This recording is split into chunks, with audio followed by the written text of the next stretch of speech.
Hi అండి. అందరికీ నమస్కారం. Welcome to our channel. సహజంగా ఇంటి ముందు అందరూ బూడిద గుమ్మడికాయని కడుతూ ఉంటారు.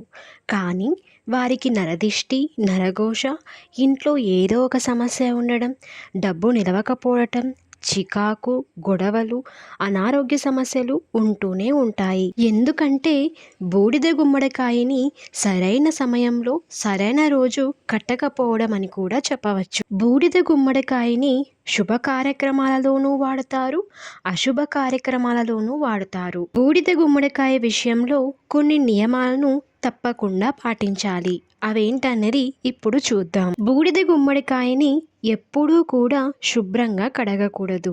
అలా కడిగితే దానికి ఉన్న శక్తి మొత్తం పోతుంది. బూడిద గుమ్మడికాయకి పసుపు కానీ గంధం కానీ పూర్తిగా రాసి కుంకుమ బొట్లు పెట్టి హారతి ఇచ్చి ఆ తరువాతనే ఇంటి ముందు కట్టాలి. బూడిద గుమ్మడికాయకి తొడిమ ఉండేలాగా చూసుకోవాలి. బూడిద గుమ్మడికాయని ఇంటి ముందు కట్టేటప్పుడు ప్రత్యేకమైన రోజులలో మాత్రమే కట్టాలి.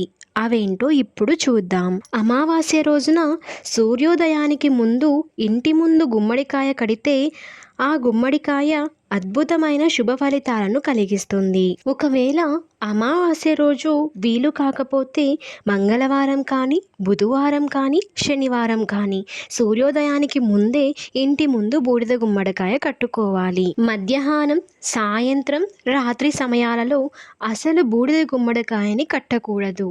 అలా కట్టినా ఎటువంటి ప్రయోజనం ఉండదు. బూడిద గుమ్మడికాయని కట్టాలి అనుకుంటే వారు ఖచ్చితంగా ఈ నియమాలను పాటించి తీరాలి.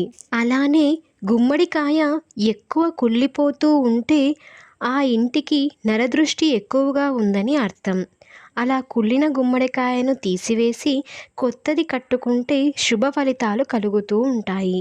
ఈ వీడియో కనుక మీకు నచ్చినట్లయితే లైక్ చేయండి, షేర్ చేయండి, సబ్స్క్రైబ్ చేసుకోవడం మర్చిపోకండి. Thank you for watching.